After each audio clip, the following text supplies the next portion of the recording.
Salam sejahtera Malaysia. Denyut nadi suara rakyat bergema di channel ini. Okey, PRK Dun Negeri hari ini.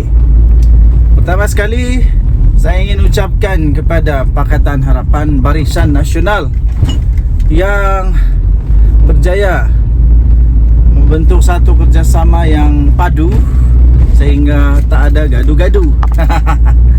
Begitu juga dengan calon daripada PHBN yang berjaya membuat kempen yang bagi saya okey lah. Okey, bagus. Okey. Dan of course tahniah jugalah kepada PAS dan Bersatu yang pun tak gaduh-gaduh sangat lah kan. Tak gaduh-gaduh sangat. Okey, ada keputusan terbaru yang agak mengejutkan bagi saya. Kerana Muhyiddin kata kajian menunjukkan di negeri, setelah kajian dibuat kononnya ramai yang mau undi bulan. Mau undi bulan, mau undi lambang bulan lah. Lambang bulan tu iaitu Perikatan Nasional lah. Dia kata kajian itu menunjukkan bahawa mereka menang besar lah. Tapi lain pula dengan apa yang sebenarnya berlaku.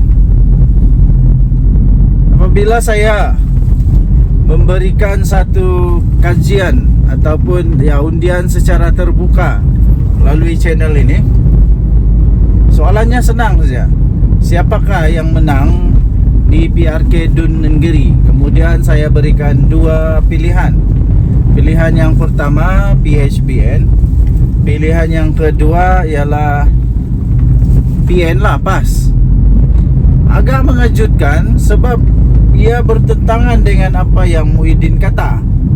Muhyiddin kata orang-orang sana nak mau sokong ini bulan. Tapi kalau yang kajian saya buat pula 76% daripada yang ambil bahagian dalam undian itu, 76% mahu menyokong ataupun memilih bahawa PHBN lah yang menang, bukan PN yang menang. Jadi marilah kita tengok nanti marilah kita tengok nanti siapa punya kajian yang mantap, yang menang. Mestilah kan orang-orang profesional yang menang nanti. Okey. Tapi Muhyiddin Yassin pun bukan profesional juga. Dia hanya agak-agak saja pun. Okey. Jadi pengkaji pun dia kaji secara data yang dikolek, lepas tu buat kajian, lepas tu kumpul data, analisis, barulah dia agak-agak inilah kesimpulan dia, ini yang menang. Akhirnya lain pula yang menang nanti. Okey, jadi bagaimana pula dengan anda? Apa pula pendapat anda? Siapakah pada pendapat anda, kata hati anda, siapakah yang menang di PRK Dun Negeri? Okey, jadi ramai rakan-rakan saya sana. Ada juga rakan-rakan di sana. Rakan Maya, rakan lah yang ada di sana yang akan sentiasa memberikan kita keputusan semasa keadaan terkini, perkembangan terkini di sana. Okey, jadi dengan itu tuan-tuan dan puan yang dihormati sekalian, nanti petang saya akan live. Kita tengok sama-sama siapa yang kena, siapa yang kalah, siapa yang menang. Denyut nadi suara rakyat bergema di channel ini. Jangan lupa tekan butang subscribe, like dan share. Malaysia kita punya, cintai Malaysiaku, kita jaga kita. Kita jumpa lagi. Bye-bye. Salam sejahtera Malaysia. Denyut nadi suara rakyat bergema di channel ini. Baru tadi saya baca satu artikel mengatakan Tajuk dia, tempias dari Jana Wibawa bersatu bakal berkubur. Wow. Kalaulah tiba-tiba bersatu dibatalkan, kalau dibatalkanlah dia punya pertubuhan oleh ROS, wah, pergi mana ni? Mau pergi mana ini? 25 orang kah MP bersatu? Adakah mereka mau masuk UMNO? Tidak. Mereka tidak akan masuk UMNO. Menurut sumber itu dia kata mereka tidak akan masuk UMNO selagi Zahid Hamidi jadi presiden. Masuk PKR jauh sekali, dan PKR tidak akan terimalah, jangan harap. Jangan harap. Muhyiddin masuk PKR, jangan harap. Jangan harap. Jadi akhirnya bagaimana 25 MP ni? Adakah bersatu akan kehilangan 25 MP-nya secara serentak? Iyalah, kalau sudah ROS sudah batalkan dorang punya pertubuhan, mana ada lagi dorang punya parti politik. Kalau tidak parti politik, dorang terpaksa jadi bebas, ataupun terpaksa dibuat semula PRK. Paling kesian ialah Muhyiddin Yassin lah. Muhyiddin Yassin mau pergi mana? Mau pergi mana Muhyiddin Yassin? Dan akan terpahatlah di dalam sejarah Malaysia kita ni yang bahawa Parti Bersatu diharamkan kerana perbuatan Muhyiddin. Kalau betul itu terjadilah. Tapi saya secara peribadi, saya harap tidaklah, kesian juga. Tapi pun begitu, saya sentiasa menyokong kepada perlembagaan Malaysia, iaitu tentang undang-undang. Salah tetap salah, betul tetap betul. Negara Malaysia mempunyai perundangan antara terbaik di dunia. Kita tidak akan berkompromi dengan yang salah. Sebagai buktinya, kita tidak pun berkompromi kepada bekas Perdana Menteri tidak. Salah tetap salah. Salah tetap salah. Jadi Muhyiddin Yassin mungkin boleh saja dipenjara kalau dia bersalah.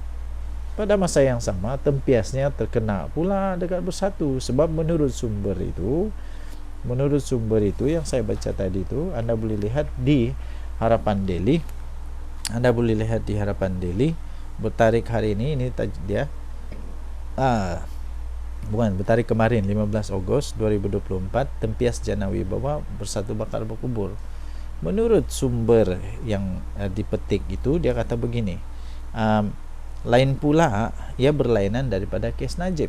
Kes Najib masuk akaun dia, yang masuk penjara dia.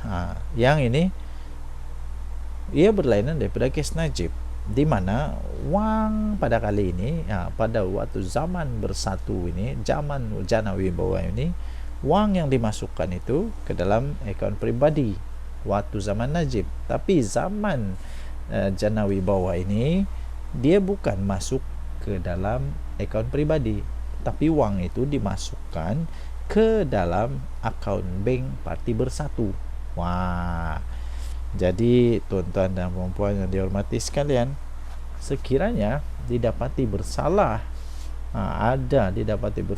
ada memang niat dengan salah, habislah Bersatu, lingkup batal. Muhyiddin memang tiada erti sudahlah. Siapa yang mau terima lagi Muhyiddin, ya? Dia menyebabkan Parti Bersatu dibatalkan kalau dia dari parti bersalah. Okey, so kita sokong perundangan negara Malaysia. Denyut tadi suara rakyat bergema di channel ini. Betul tetap betul, salah tetap salah. Kalau Muhyiddin betul, lepaskan. Kalau Muhyiddin salah, ambil tindakan. Jadi apa boleh buat supaya pengajaran untuk pemimpin-pemimpin akan datang. Kita jumpa lagi. Selamatkan Malaysia. Bye-bye. Salam sejahtera Malaysia. Muhyiddin dalam masalah besar. Apa tidaknya kes Jana Wibawa belum selesai. Ramainya pemimpin Bersatu yang termasuklah yang termasuk dalam kes Jana Wibawa. Hebat. Ini terbaru. Tempias Jana Wibawa. Bersatu bakal terkubur. Wow. Adakah bersatu akan terkubur terus kerana tempiasnya daripada Jana Bersatu? Jana Bersatu pula, Jana Wibawa. Tuan-tuan dan puan yang dihormati sekalian. Kesian juga saya sebenarnya dengan Bersatu nih. Sekejap je pemerintah negara Malaysia sudah banyak terpalit dengan kes itu, kes ini. Bukan main lagi Muhyiddin Yassin dulu. Mau buktikan Najib salah dengan Mahathir. Waktu itu ingat lagi. Tapi sekarang siapa yang kena? Siapa yang kena? Saya masih ingat lagi Muhyiddin sampai dipecat daripada UMNO kerana dia cuba mempersoalkan Presiden UMNO waktu itu, Najib Razak, tentang 1MDB. Sekarang Muhyiddin pula dalam masalah besar dalam Jana Wibawa. Bersatu bakal terkubur sekiranya presidennya Tan Sri Muhyiddin Yassin didapati bersalah dalam kes salah guna kuasa yang membabitkan kes Jana Wibawa. Dalam kes Muhyiddin Yassin, wang dimasukkan ke dalam akaun bank Parti Bersatu. Ini berlainan daripada kes Najib, di mana wang masuk ke dalam akaun pribadinya, kata sumber yang dipercayai. Pada 15 Ogos 2023, Mahkamah Tinggi Kuala Lumpur melepaskan dan membebaskan Muhyiddin Yassin daripada 4 pertuduhan menggunakan kedudukannya untuk suapan bernilai 232.5 juta ringgit Malaysia bagi Parti Bersatu berkaitan projek Jana Wibawa. Terdapat 3 pertuduhan di bawah Akta Pencegahan Perubahan Wang Haram, Pencegahan Pembiayaan Keganasan dan Hasil daripada Aktiviti Haram atau AMLA TFPUAA 201. Pihak pendakwa raya telah pun membuat rayuan ke atas keputusan tersebut. Pada Februari yang lalu, Mahkamah Seksyen menangguhkan semula keputusan dakwaan di bawah AMLA TFPUAA. Sumber memberitahu Bersatu akan terkubur menerusi langkah yang akan diambil oleh ROS, pendaftar pertubuhan. Sekiranya dakwaan di bawah AMLA TFPUAA berjaya, ROS akan membatalkan pendaftaran Bersatu. Kita akan lihat 25 ahli parlimen tanpa parti. Mereka tak akan masuk UMNO selagi Datuk Seri Ahmad Zahid Hamidi masih presiden, dan mereka tak akan sertai PKR, kata sumber itu lagi. Okey, jadi ini artikel anda boleh lihat, anda boleh baca di harapandaily.com 15 Ogos 2024. Ini dia. Jadi adakah benar kerana tempias daripada Bersatu, adakah benar Bersatu pula tempias daripada Jana Wibawa, adakah Bersatu akan terkubur? Kesian. Tapi apa boleh buatlah, segala sesuatu yang dibuat memang ada dia punya consequence. Berani buat, berani tanggung. Kalau dapat dibuktikan menurut sumber itu yang saya baca tadi itu, kalau dapat dibuktikan bahawa memang duit masuk ke dalam Bersatu dan didapati bersalah dengan cara yang salah, termasuk di dalam Akta AMLA TFPUAA 2001, sumber itu kata Bersatu mungkin boleh dibatalkan oleh ROS. Wah, ini amat kasihan sungguh kepada Muhyiddin Yassin. Apa pendapat anda? Tinggalkan komen anda. Denyut Nadi, Suara Rakyat, bergema di channel ini. Jangan lupa tekan butang subscribe, like dan share. Bye-bye. Salam sejahtera Malaysia. Habis Muhyiddin kena kali ini. Memang betul-betul kau Muhyiddin kena kali ini. Cakap je lebih, tapi sendiri tak sedar diri. Itulah waktu bercakap, orang kata tengoklah kiri kanan dulu. Jangan duk cakap barang sedap mulut saja, tapi sendiri tak sedar diri. 17 bulan pun gagal. 17 bulan memerintah gagal. Buat bidas dakwaan Muhyiddin. Ramai mahu PN kembali. Betulkah ramai orang mau Perikatan Nasional kembali memerintah? Hari ini Muhyiddin Yassin mendakwa rakyat kononnya mengharapkan Perikatan Nasional segera mengambil alih Putrajaya susulan kenaikan kos sara hidup. Betulkah? Betulkah Muhyiddin? Tapi kalau tiba-tiba bersatu ataupun PN menang pun, ataupun PN naik jadi kerajaan pun, Muhyiddin jadi Perdana Menteri lagi kah?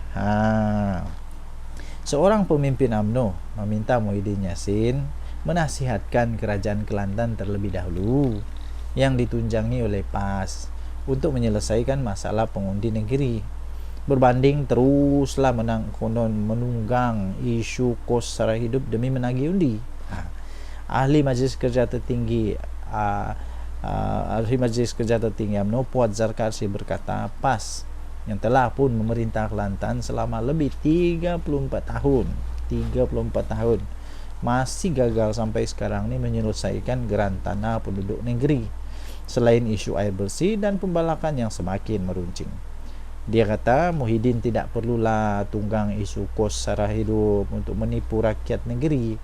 Rakyat termasuk di negeri tahu yang mana kaca mana permata. Sepatutnya Muhyiddin mengingatkan kerajaan Kelantan lah, selesaikan dulu masalah rakyat di negeri, seperti hak pemilihan tanah, isu air bersih, isu pembalakan, katanya. Dalam kampanye di negeri, Muhyiddin Yassin yang juga adalah pengurus CPN berkata calon gabungan itu, yaitu Rizwadi Ismail, perlu menang Sabtu ini sebagai isyarat kepada pentadbiran Perdana Menteri Anwar Ibrahim bahawa rakyat kini terbeban dengan kenaikan kos sara hidup. Bekas Perdana Menteri itu mendakwa susulan kenaikan kos sara hidup yang semakin menekan di bawah kerajaan paduan, ramai mengharapkan PN segera mengambil alih Putrajaya. Siapa kata? Puat mempersoalkan keupayaan Muhyiddin apabila pentadbiran yang telah diterajui oleh Muhyiddin Yassin selama berapa lama? 17 bulan saja digelar kerajaan gagal. Kerajaan gagal. Ekoran beberapa dasar semasa Perintah Kawalan Pergerakan PKP yang didakwa silap. Kehidupan rakyat susah semasa PKP. Oh, yang ini saya setuju.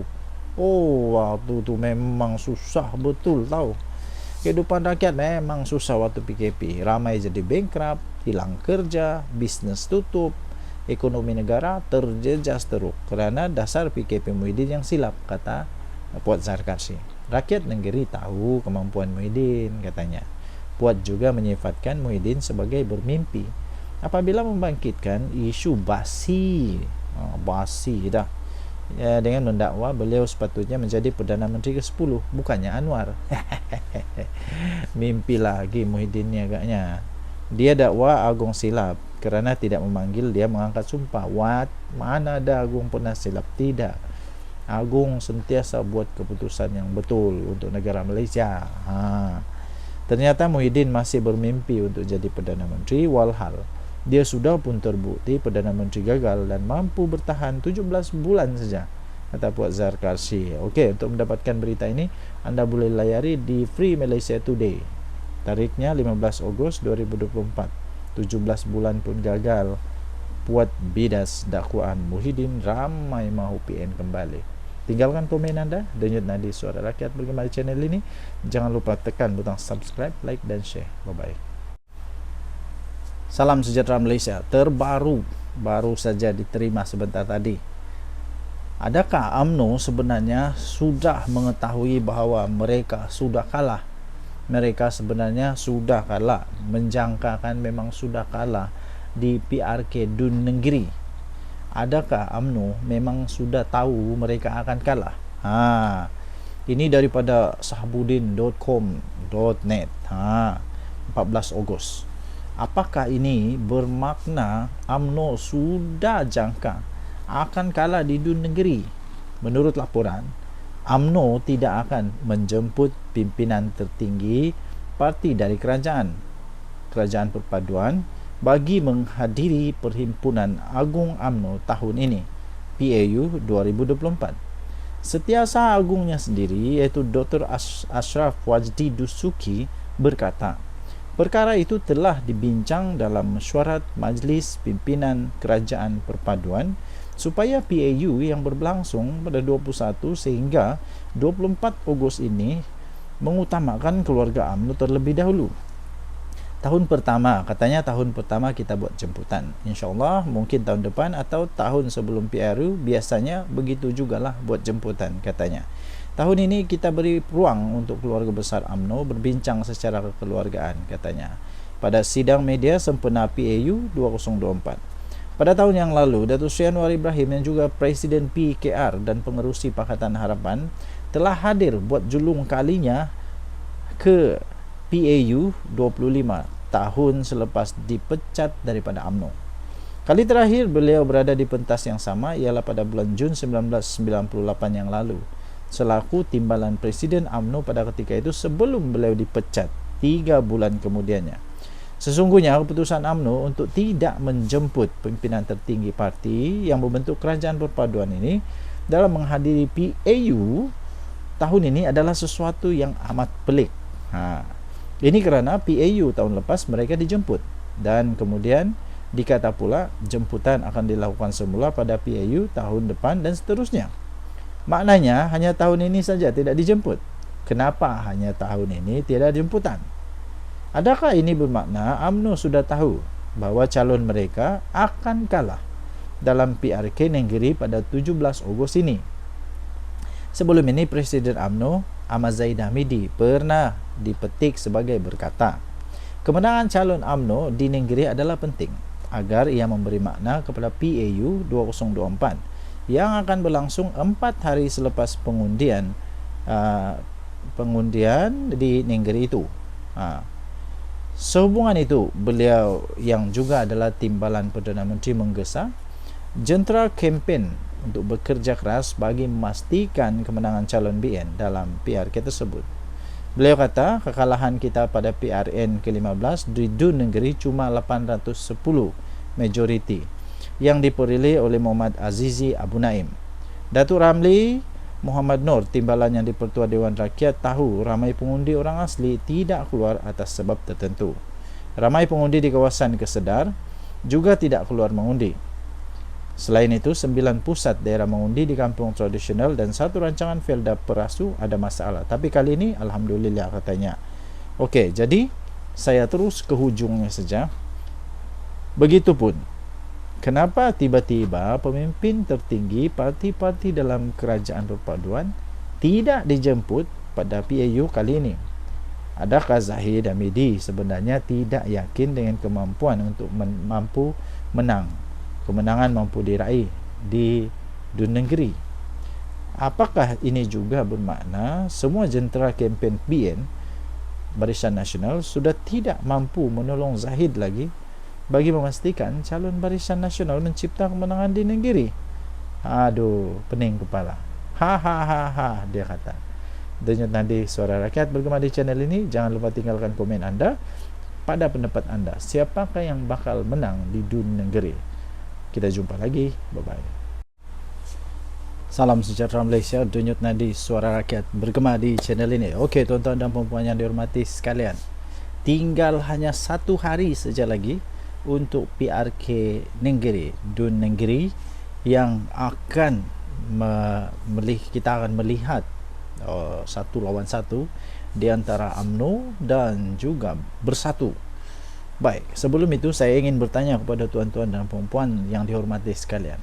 Pada pendapat anda, menurut analisis anda, siapakah yang bakal akan kalah di Dun Negeri? Adakah Bersatu akan tiba-tiba menang ataupun tiba-tiba pula UMNO merampas semula Dun Negeri? Tuan-tuan dan puan-puan yang dihormati sekalian, seperti yang kita tahu, di Dun Negeri ini sebenarnya yang bertanding adalah daripada Bersatu, tetapi bukan menggunakan lambang Perikatan Nasional, tetapi menggunakan lambang daripada PAS. Ramai orang mengatakan bahawa ini strategi politik. Ada juga yang mengatakan bahawa ini kerana Bersatu takut kalah. Takut kalah, Perikatan Nasional takut kalah, terpaksalah menggunakan satu-satunya satu-satunya talian hayat untuk menang against all odds ialah dengan menggunakan bendera PAS. Okey, so sekiranya bersatu kalah, adakah ini akan terus menamatkan riwayat bersatu sebagai parti politik yang ada peluang untuk menang pada PRU 16 yang akan datang, 14, 15, 16, apa-apa ajalah boleh menang lagi. Atau sekiranya kalah, memang inilah penentu sebenarnya penentu kepada bersatu, iaitu setiap kali bersatu bertanding kalah, setiap kali PAS bertanding menang, setiap kali bersatu bertanding kalah. Jadi adakah ini, kalau benar-benar terjadi, menunjukkan bahawa bersatu ini hanya sebenarnya satu so-called liability kepada PAS, yang tidak pun memberi sebarang kemenangan kepada PAS, tidak pun memberikan sebarang impact yang signifikan kepada PAS.